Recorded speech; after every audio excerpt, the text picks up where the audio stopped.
Today I'm going to cover my product pricing framework for a profitable e-commerce business.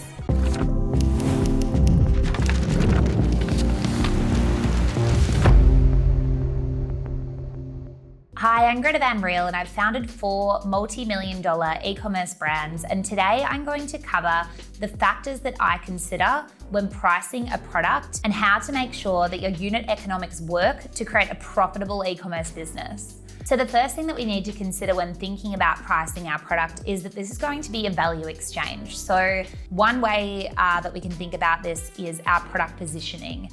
Are we positioning ourselves as a more affordable option, or are we a more exclusive high-end option? Because that's ultimately going to affect our pricing. So brands that are targeting a more kind of affordable option generally have lower profit margins but higher scale in terms of the units sold, and brands that are positioned as more exclusive will generally sell less units of a product, but they'll make a higher profit margin per product. So after we've thought about our positioning and our pricing psychology, the main next thing that we need to think about are our unit economics. And there are a lot of different factors that go into this. So in a nutshell, if we don't have a high enough recommended retail price that you're able to cover your cost of goods and services, as well as any other costs that your business incurs, you're not going to be able to have a profitable business. So it's really, really important to know your metrics. So to calculate your total costs of goods and services, we first want to look at product costs. So what your product costs to manufacture, whether there are any other sort of like supplier or manufacturing related costs. If you're breaking the mold, for example, it can cost, say $10,000 to create a new mold for an entirely different and new product idea. Next, we have the cost of freight and duties. So this is in terms of shipping your product from your manufacturer, whether that's manufactured locally or globally, to wherever your product is going to be sold. And then we need to calculate what the costs are going to be from the third-party logistics company or from in-house fulfillment in terms of, team time for picking and packing and handling, and then the cost of shipping the product out to your end customer as well. So that's generally what goes into your COGS. Now you need to think about other associated costs as well. So to run an e-commerce business, you're going to need a platform to run that from.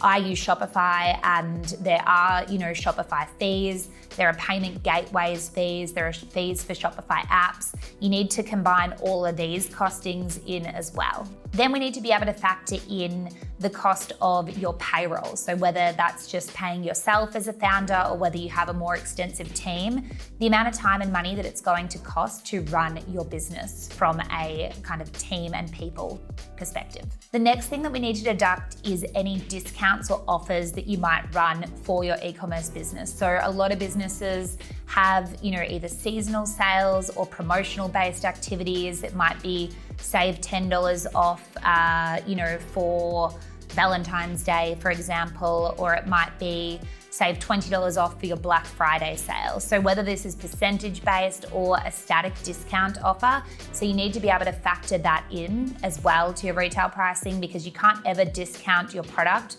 below what is going to be profitable for your brand.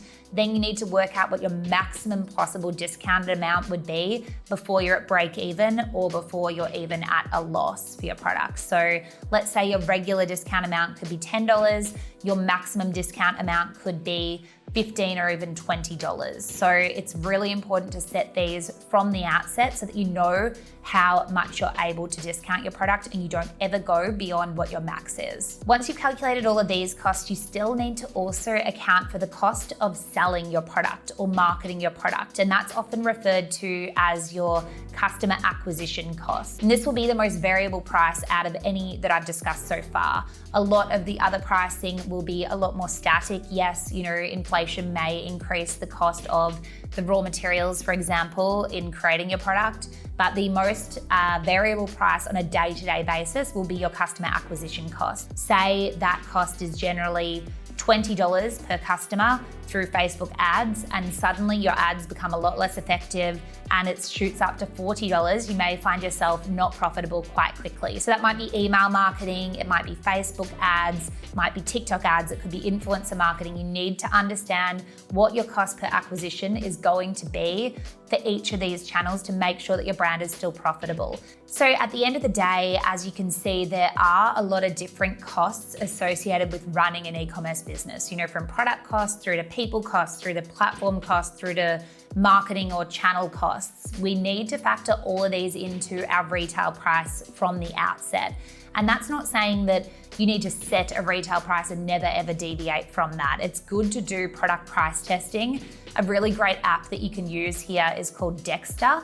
It's not necessarily something that you need to set from the very outset and never change. A lot of brands think that once they've priced their product, they can't alter or change that because there'll be a lot of customer outrage. Most people don't remember the exact cost of most products, and you'll actually find through split testing using Dexter that increasing the cost of your product doesn't always decrease your conversion rate. So this might sound like a lot to think about or consider, but it's really, really important to know your unit economics of your brand, because at the end of the day, we don't want to be creating businesses that are costing us money. We want to be creating a self-sustainable business that helps to build our wealth and value to our customers. So we definitely want to be thinking about this. And if you're feeling a bit overwhelmed by this process, or you're not exactly sure where to start, there's a lot of great people that you can work with, bookkeepers or accountants, or great resources online that you can do more research on this. But I think it's really important that we've flagged, a lot of these underlying costs associated with running a business, because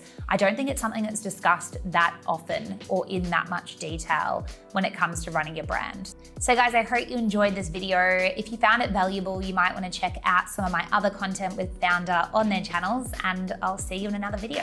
Hey guys, hope you're loving our videos and that you're getting heaps of value from them. If you are, make sure to hit the like button and make sure to subscribe to join the Foundr fam. If you did enjoy this video and want to continue to master your skills, make sure you click here to access your free training now, where we'll go into way more depth with this founder.